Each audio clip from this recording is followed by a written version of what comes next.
శ్రీకృష్ణ పరబ్రహ్మణే నమః.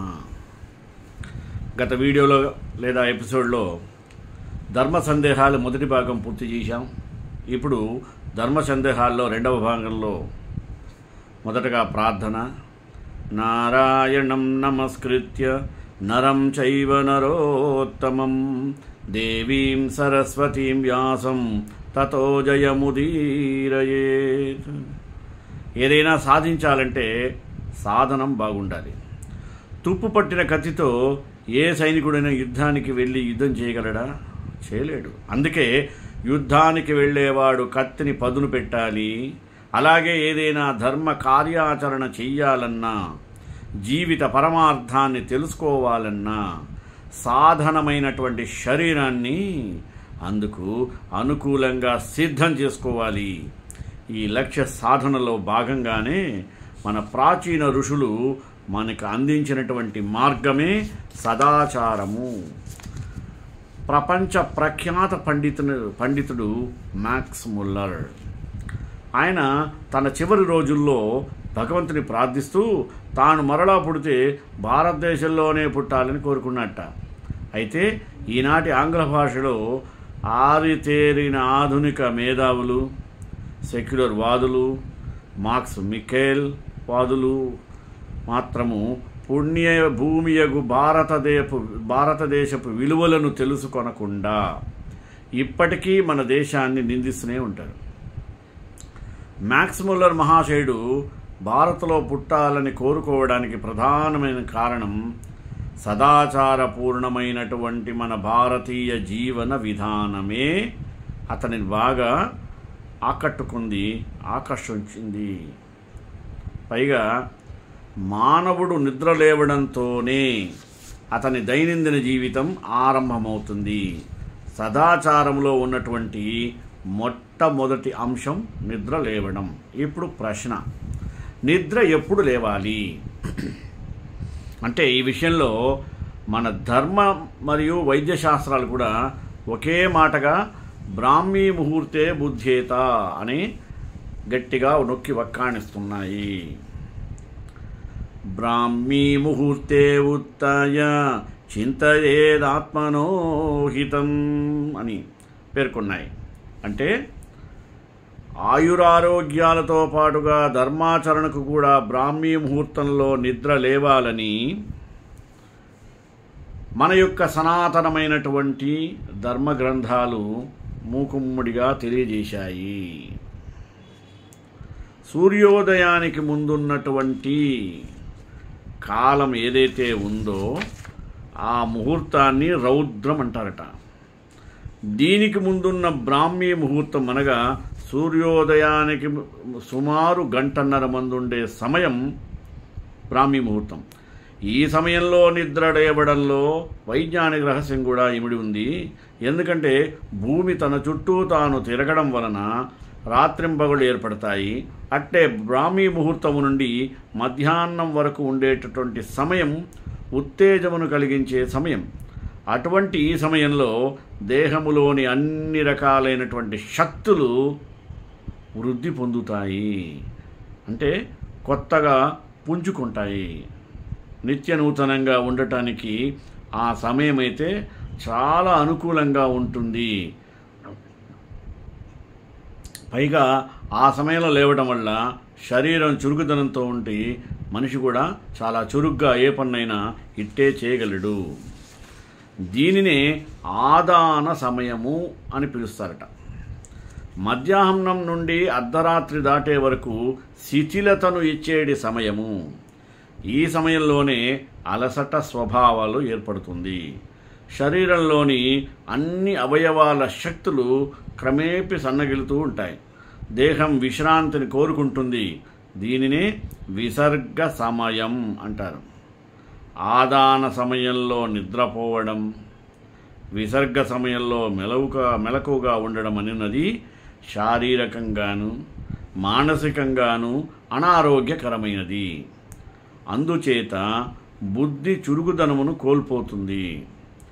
లౌకిక వ్యవహారాలకే ప్రాధాన్యతను ఇచ్చడి వారు ఇటువంటి వ్యత్యాసమును గుర్తించలేరు. ఇలాంటి వారు తమ యొక్క ఆధ్యాత్మిక దృష్టిని వికసింపచేసుకునే అవకాశములను చాలా వరకు కోల్పోతారు. అందుకే ఇలాంటి వారికి అవసరమైనటువంటి శాంత స్థితి అనున్నది ఎట్టి పరిస్థితిలో చేకూరదు. దీనితో వీరు నిజమైనట్టి సుఖశాంతులకు దూరమవుతారు. ఈ ప్రవృత్తిని నిశాచర ప్రవృత్తిగా పిలుస్తారు. తెల్లవారుజామున నిద్రలేచే విషయంలో పసిపిల్లలే సదాచార పరులు. చిన్నారులు తల్లిదండ్రుల కంటే ముందే బ్రాహ్మీ ముహూర్తాన్నే నిద్రలేస్తారు. వాళ్లను కూడా నిద్రలేపుతారు. పసిపిల్లలు నిద్రలేచే ఈ ప్రవృత్తి ప్రకృతి సిద్ధం. బ్రాహ్మీ ముహూర్తంలో పక్షుల కిలకిలా రావాలు వినిపిస్తాయి. పశుపక్షాదులు కూడా బ్రాహ్మీ ముహూర్తంలోనే మేల్కొంటుంది. చూడండి, పశుపక్షాదులు కూడా వాటి యొక్క గొప్పతనం తెలుసు. అంతేకాదు సుమి, సకల పుష్పాలు చూడండి, పుష్పజాతులు కూడా ఈ ముహూర్తంలోనే పరిమళాలు వెదజల్లుతాయి. మరి అలాగే ఈ ముహూర్తంలోనే నిద్రలేస్తే మన బుద్ధి కూడా వికసించి ఉత్తమ సమాలోచనలు పొందుతుంది. అందుకే ఇది బ్రాహ్మీ ముహూర్తం అయ్యింది. బ్రాహ్మీ అంటే సరస్వతి. బ్రాహ్మీ ముహూర్తాన లేచిన వెంటనే చల్లని నీటితో కాళ్ళు తుడుచుకోవాలి. కొన్ని గంటలుగా కాంతిని నిరోధించిన కళ్ళకు హఠాత్తుగా వెలుగు చూపడం ఉందే, అది దోషం. అందుకై ఇలా చన్నీటితో అలా తుడుచుకుంటూ పోవాలట. ఆ తరువాత సముద్రవసనే దేవి పర్వతస్తన మండలే విష్ణుపత్రి నమస్తోభ్యం పాదస్పర్శం క్షమస్వమే అని భూదేవికి నమస్కరించిన తరువాతే పాదమును భూమిపై మోపే ఆచారం మన పెద్దలది.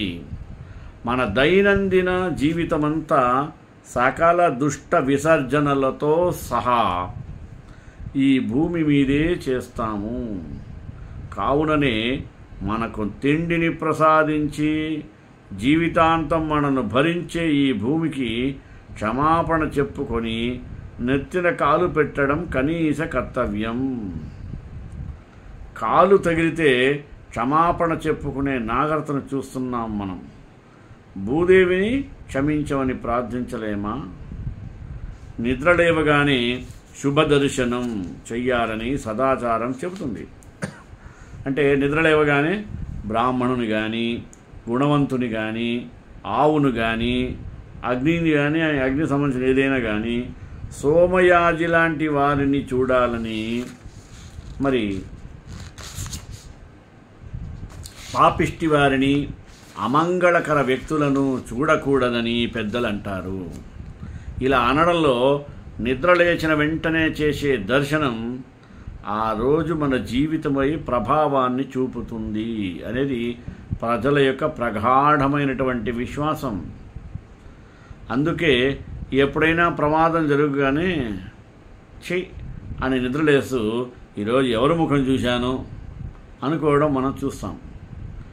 చాలామంది నిద్రలేవగానే అరచేతిని చూసుకుంటారు. అప్పుడేం చెప్పాలి?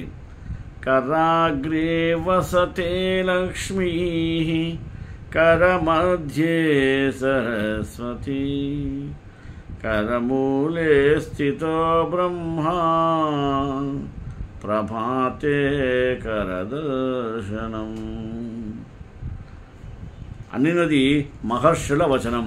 అంటే అరచేతి అగ్రభాగం లక్ష్మీ స్థానం, మధ్య భాగం సరస్వతి స్థానం, చేతి మూల భాగంలో బ్రహ్మ లేదా గోవింద స్థానం. కావుననే ఉదయం లేవగానే అరచేతిని చూసుకుంటారు.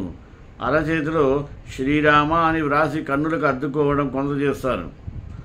అనగా నిద్ర లేవగానే ఏ విధమైనటువంటి దర్శనం అయ్యేటట్టు చేసుకోవడం చాలా మంచిది. నెక్స్ట్, దైవ ప్రార్థన తరువాత ముఖం, కాళ్ళు, చేతులు కడుక్కొని పుక్కిలించి ఉమ్మి వెయ్యాలి. ఆ తరువాతనే జలపానం చెయ్యాలి. ప్రాతకాల జలపానము ఎంతో ఆరోగ్యకరమైనది. రాత్రి నిద్రకు ముందు రాగి, వెండి, కంచు లేదంటే మట్టి పాత్రలో మంచినీరు ఉంచి తెల్లవారగానే తాగితే అన్ని విధాలైనటువంటి దోషాలు పోయి ఆరోగ్యం చేకూరుతుంది. వాత పిత్త శ్లేష్మ ప్రకోపాలు తొలగడమే కాకుండా హృదయ సంబంధించిన రాగాలు, కాస్త శ్వాస క్షయ, అస్మరి, అదే మూత్రంలో రాళ్ళు, గ్రహణం ముర్రి, రక్త విరేచనాలు, అతిసార, అతి మూత్రము మొదలైనట్టు ఎన్నో వ్యాధులు క్రమంగా ఉపశమిస్తాయి. అంతేకాకుండా సంతోషము, బలము, ఆయుర్వృద్ధి, వీర్యవృద్ధి, ఆరోగ్యము కలుగుతాయి. జలపానం చేశాక కొంతసేపు నడవడం మలబద్ధకాన్ని పోగొడుతుంది. బ్రాహ్మీ ముహూర్తంలో ప్రాతస్మరణ కర్తవ్యంగా మన ప్రాచీనులు వచించారు. ప్రాతస్మరణలో పుణ్యము, సంస్కారము చేకూరుతాయి. ఇష్ట దైవాలతో పాటు మహనీయులను, పుణ్యతీర్థాలను స్మరించడం, మహనీయుల జీవిత విశిష్టను తెలుసుకొని ఆచరణలో వారిని ఆదర్శంగా స్వీకరించటం మన జీవితానికి ఉండవలసిన మొదటి బాధ్యత. ఇప్పుడు గరికే అంటే వినాయకునికి ఎందుకు ఇష్టం? గుర్తుపెట్టుకోండి, గరికే అంటే వినాయకునికి ఎందుకు ఇష్టం? గరికను సంస్కృతంలో దూర్వాయుగ్మం అని అంటారు. గరికే దర్భల జాతికి చెందిన మొక్క. దర్భలు శ్రీ మహావిష్ణువు రోమకూప నుండి జన్మించాయి. పైగా అమృత స్పర్శకు నోచుకోబడ్డాయి. అందుకే అవి అతి పవిత్రములైనవి. ఆ జాతికి చెందిన గరిక కూడా దర్భల వలె పవిత్రమైనవి. అంతేకాకుండా గడ్డి పూలు ఉన్నాయి గనక గరికే పూలు పూయదు.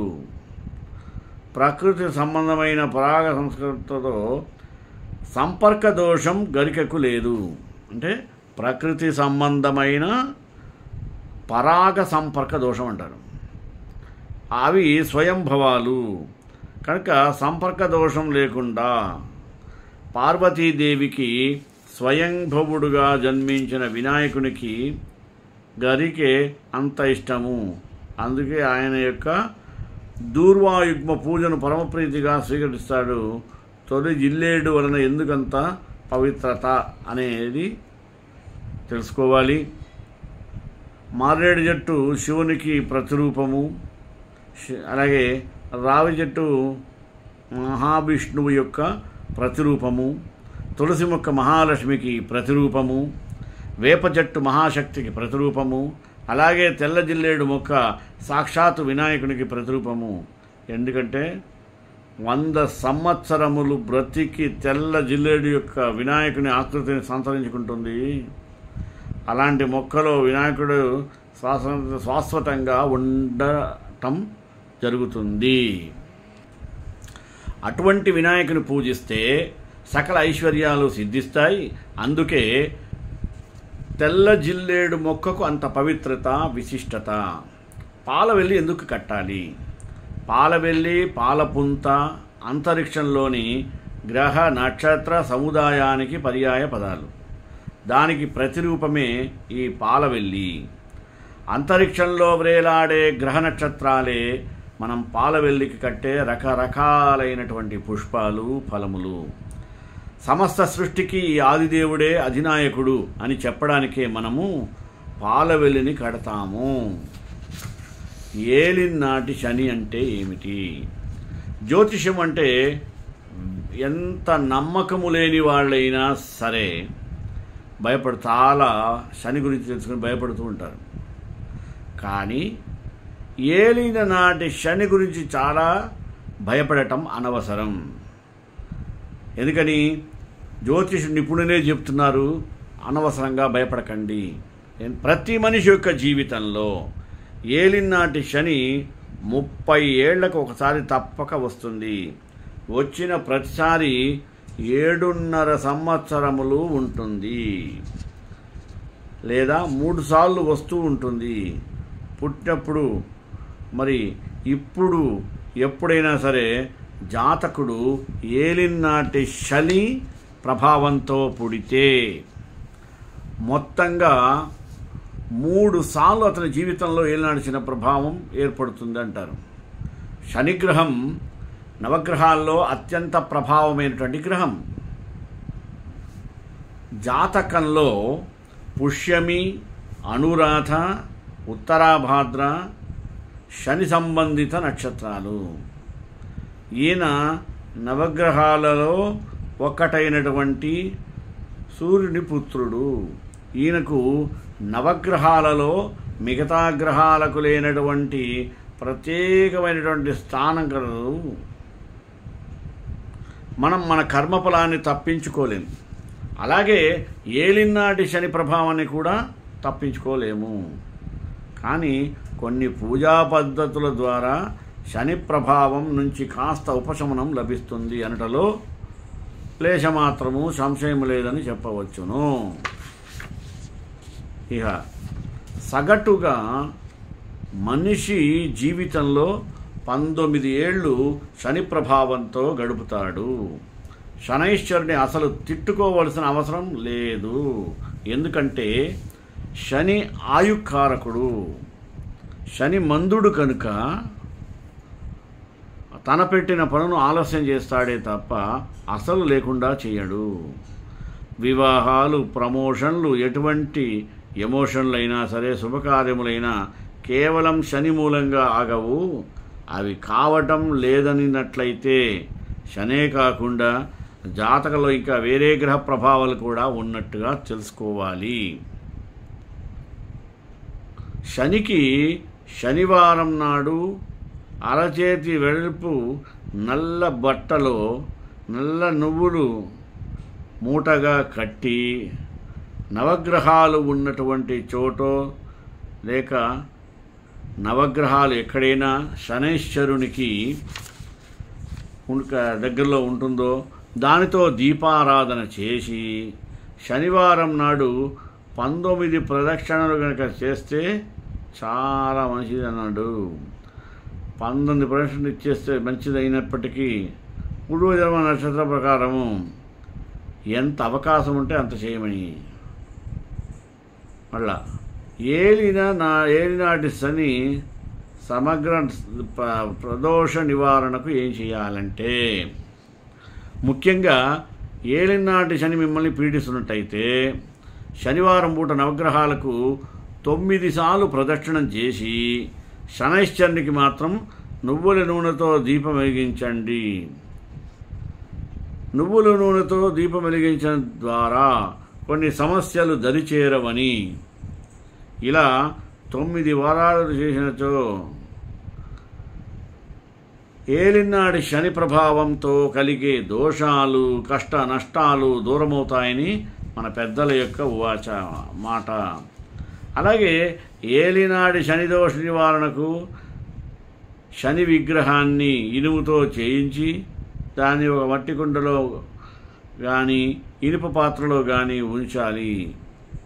దానిపై నల్లని వస్త్రమును కప్పి నల్ల పుష్పమును, నల్ల గంధమును, నల్లని పత్రములతో పూజించి బ్రాహ్మణునికి కానీ శూద్రునికి కానీ సువర్ణ సహితముగా దానం ఇవ్వాలి. దానితో పాటు నువ్వులు, పులగము దానము చేసినచో ఏలిన నాటి శని కొంతమేరకైనా నివృత్తి అగును అని జ్యోతిష శాస్త్ర నిపుణులు సూచిస్తున్నారు. ముఖ్యంగా నవగ్రహ దోష నివారణకు ఏమి చెయ్యాలంటే, ఏ గ్రహ శాంతికైనా చేసే అర్చన, దాన, హోమ, జపాదులను చిత్తశుద్ధితో చేయడం చాలా మంచిది. దేవతామూర్తులకు, సద్బ్రాహ్మణులకు గౌరవపూర్వక నమస్కారాలు చేసినట్లయితే కొంతమేరకు దోషవృత్తి తగ్గవచ్చునని జ్యోతిష నిపుణులు అంటున్నారు. సరే, ఏలినాటి శనిగ్రహ దోష శాంతి విధానం ఏమైనా ఉందా? కొన్ని చెప్పారు చూడండి. 1, మయూరి నీలం ధరించటం.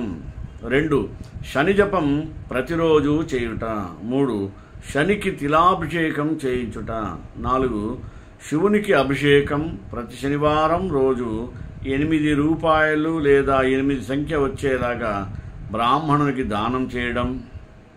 శనివారం రోజున నవగ్రహాల ఆలయంలో ఏదో శివ ప్రసాదానికి ఏర్పాటు చేయడం, ప్రతిరోజు నువ్వుండలు కాకులకు పెట్టడం, శనివారం రోజు రొట్టెపై నువ్వుల నూనె వేసి కుక్కలకు పెట్టటం, హనుమంతుని పూజించుట వలన సుందరకాండ లేదా నలచరిత్ర చదవడం చెయ్యాలి.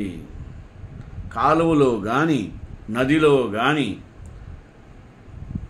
బొగ్గులు నల్ల నువ్వులు మేకు కలపడం వలన శనైశ్వరుని ఏకాదశ నామాలు చదువుట చాలా మంచిది. ఇంకా ఏకాదశ నామాలు ఏమి? శనైశ్చర, కోణ, పింగళ, బబ్రు, కృష్ణ, రౌద్ర, అంతక, యమ, శౌరి, మంద, ఛాయాపుత్ర. బియ్యపు రవ మరియు పంచదార కలిపి చీమలకు రోజు పెట్టాలి. ఆవుకు నల్ల చెక్క ప్రతిరోజు పెట్టడం ఉత్తమం.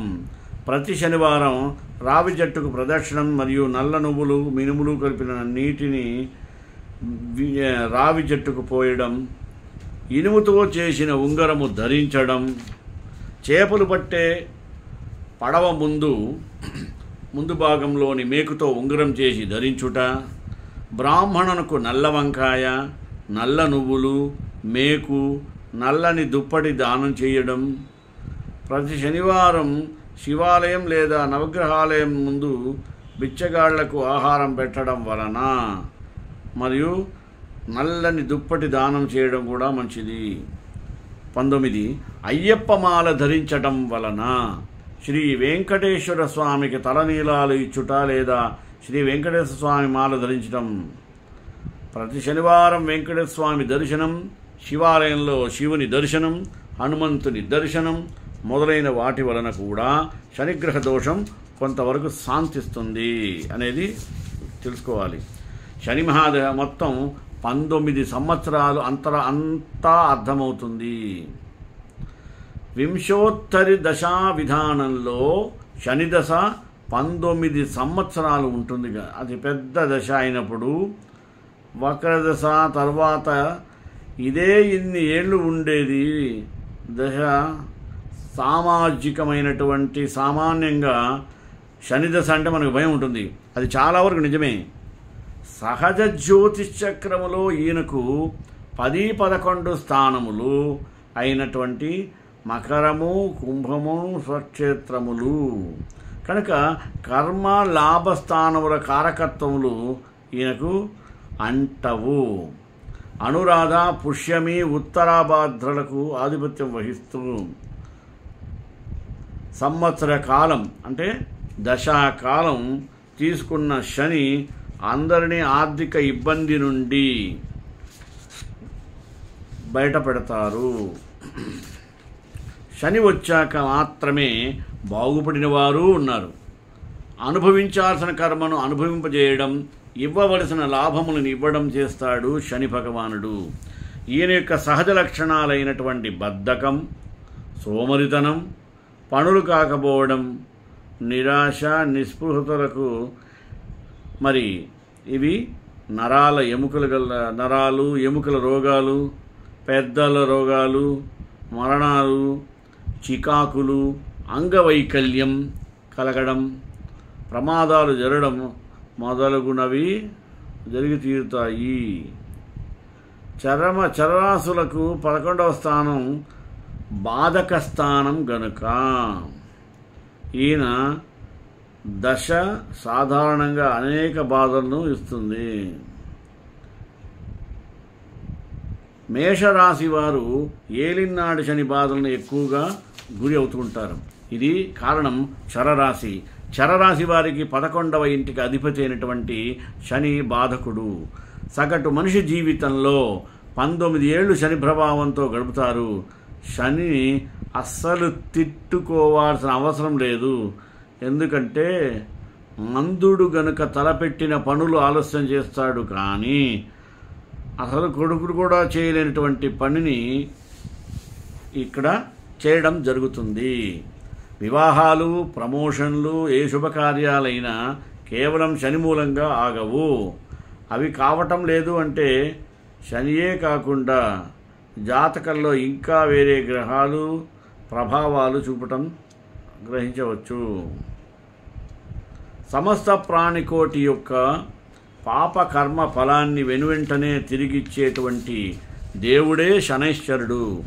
జీవులు చేసిన తప్పులకు ప్రాయశ్చిత్తం కల్పించి శిక్షించి ధర్మాన్ని నిలిపేసి శని భగవానుడు గుణపాఠం నేర్పించే విషయంలో శనైశ్వరుడికి ఎవరు సాటి రాలేరు. ఆయుష్యం జీవనోపాయం మరణం శమం. ఆయుష్యం జీవనోపాయం మరణం చ శనైశ్చరం. ముహూర్త దర్పణం కారక నిఘంటువులో ఇలా ఉంటుంది. ఆయుష్ జీవనోపాధి రెండింటికి మీరే అంటే శనియే ఆధారభూతమైన వాడు. ఆయనే ఆర్థికంగా కానీ లేదా శారీరకంగా కానీ బలాన్ని ఇవ్వవలసిన వాడు. ఒక్కోసారి ఇబ్బంది పెట్టవలసిన సందర్భంలో ఎంత ఎక్కువ ఇబ్బంది పెడతాడో వరములు ఇచ్చే సమయంలో కూడా అధికమైనటువంటిదే ఇస్తూ ఆశ్చర్యపడుతూ ఉంటాడు. మారకత్వం ఇవ్వాలి అంటే ఇతర గ్రహాలకు సరైనటువంటి స్థితిలో లేవు. అంటే ఇప్పుడు అతిక్రమ్యేతరాన్ సర్వాన్ పవేత్యేన సంశయః. ఎవరి కారకత్వాలతోనూ సంబంధం లేకుండా మారకం ఇచ్చేటువంటి గ్రహం శనైశ్చరుడు. శనిదశ తరువాత మానవుల అధీనంలో పెద్దగా ఏమీ లేదని మనిషి అర్థం చేసుకుంటాడు. పరశుడు మేధావి. అలాంటి ఆ పరమశివుణ్ణి పరమేశ్వరుడు మహర్షులకు జ్ఞానాన్ని బోధించదలచి దక్షిణాభిముఖుడై వటవృక్షం కింద కూర్చున్నాడు. అయితే దక్షిణాభిముఖుడే ఎందుకయ్యాడంటే ఉత్తరాభిముఖులైన జిజ్ఞాసాపరులకు జ్ఞానాన్ని బోధించేందుకే. మరి వారు ఎందుకు ఉత్తరాభిముఖులై ఉంటున్నారు? అసలు ఉత్తర దక్షిణాలు తూర్పు పడమరలు సూర్యగమనం వలన ఏర్పడే దిక్కులేనా? కాదు. వీటికి ఆంతర్యంగా గొప్ప అర్థం ఉంది. ప్రతి మానవుడు బుద్ధిని కలిగి ఉన్నాడు. అయితే ఆ బుద్ధిలోని తెలివిని అందరిది ఒకే రకంగా ఉండదు. కనుకనే వారి ప్రవర్తన కూడా ఒకే రకంగా ఉండదు. ఎవరు బుద్ధిలో ఎటువంటి లక్ష్యం ఉంటుందో వారి నడక ప్రయాణం కూడా ఆ లక్ష్యం వైపుగానే ఉంటుంది. వారి నడతలను బట్టి మానవులను 5 రకాలుగా విభజించవచ్చును. అంటే ఈ 4 విధానాల కన్నా 5. కొందరు మానవులు తమ పుట్టు పూర్వోత్తరాలను, తమ వంశచరిత్రను, పూర్వీకుల గొప్పతనాన్ని, జరిగిపోయిన విషయాలను తలుచుకుంటూ మురిసిపోతూ ఉంటారు. వీరే పూర్వాభిముఖులు, అంటే తూర్పు దిక్కుకు తిరిగినవారు. మరికొందరు మానవులు ఉంటారు, తమ యొక్క భవిష్యత్తును గురించి ఊహించుకుంటూ రాబోయే వాటి కొరకు ఎదురు తెన్నులు చూస్తూ ఎప్పుడో జరగబోయే వాటిని గురించి ఆలోచిస్తుంటారు. అటువంటి వారే పశ్చిమాభిముఖులు, అంటే పడమర దిక్కునకు తిరిగిన వారు. చాలామంది మానవులు మాత్రం ప్రపంచ ప్రమేయాలతో ఇరుక్కుపోయేవారు. జీవితం, ప్రపంచం ఇవన్నీ కూడా సమస్త సుఖాలు, భోగాలు, సంపాదన అనేటువంటి వాటితో అనుభవించడం అంటూ ఇందులోనే కూరుకుపోయేవారు. వీరినే దక్షిణాభిముఖులు అంటారు. అంటే దక్షిణ దిక్కున తిరిగిన వారు అంటాం. ఇంకా మనం అంత ఏలినాటి శని గురించి చర్చించటమే కాకుండా కొంతమంది మాత్రం పూర్వజన్మలో చేసుకున్న పుణ్యం కారణంగా పెద్దల యొక్క, మహాత్ముల యొక్క ఈ చేసిన సేవ యొక్క ఫలితం ప్రపంచంలో పరిమితులను దాటిపోయి సంసార జనన మరణ దుఃఖాలను తరించి ముక్తులు కావాలి అని కోరుకునేవారు. వీరే ఉత్తరాభిముఖులు. ఇలా 4 రకాలైన మార్గాలలో ప్రయాణించే మానవుల యొక్క స్థితిని తెలియజేసేవి ఏ 4 దిక్కులు ప్రపంచం నుండి తరించి బయటపడాలనుకునే ముముక్షువులే. ఉత్తరాభిముఖులు కనుక సనక సనందాది మునులు జ్ఞాన పిపాసులు కనుక వారు ఉత్తరాభిముఖులై ఉండాలి. అట్టి వారికి జ్ఞానబోధ చేయాలి కనుక శివుడు దక్షిణాభిముఖుడు అయ్యాడని తెలియజేస్తూ శ్రీకాంతాయ కళ్యాణ నిదే నిదేద్రాం శ్రీ వెంకట నివాసాయ శ్రీనివాసాయ మంగళం మంగళాశాసనపరే ఆచార్య సర్వైశ్చ పూర్వైరాచార్య సత్కృతాయాస్తు మంగళం.